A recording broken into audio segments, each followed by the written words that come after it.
হাসিনার নির্দেশে একটি গুলি তার মুখের মধ্যে করা হয়। এবং গোপালগঞ্জে জাতীয় নাগরিক পার্টি এনসিপির সমাবেশ শেষে ফিরে যাওয়ার সময় সড়ক অবরোধ করে কেন্দ্রীয় নেতাকর্মীদের গাড়ি বহরে হামলা চালায় আওয়ামী লীগ ও ছাত্রলীগের নেতাকর্মীরা। বুধবার 16 জুলাই দুপুর 2:45 দিকে জেলা শহরের লঞ্চঘাট এলাকায় এক ঘটনা ঘটে। এ সময় পুলিশ বাধা দিতে গেলে দুই পক্ষের মধ্যে সংঘর্ষ শুরু হয়। জানা গেছে সংঘর্ষ এখনও চলমান রয়েছে।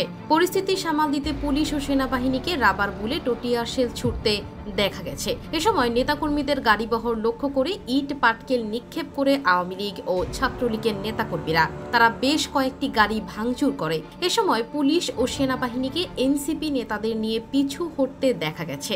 1 জুলাই থেকে দেশ গড়তে জুলাই পদযাত্রা কর্মসূচি পালন করছে জাতীয় নাগরিক পার্টি এনসিপি। এর মধ্যে দেশের বেশ কয়েকটি জেলায় এই কর্মসূচি পালন করছে দলটি। মাসব্যাপী এই কর্মসূচির অংশ হিসেবে আজ গোপালগঞ্জে পদযাত্রা করেছে দলটি। গতকাল মঙ্গলবার দলের ভেরিফাইড ফেসবুকে এই কর্মসূচিকে 16 জুলাই মার্চ টু গোপালগঞ্জ নাম দেওয়া হয়। এই কর্মসূচি ঘিরে গোপালগঞ্জ সদরে আজ সকালে পুলিশের একটি গাড়িতে আগুন দেওয়া হয়। হামলা করা হয়েছে সদর উপজেলা নির্বাহী কর্মকর্তার গাড়িতেও।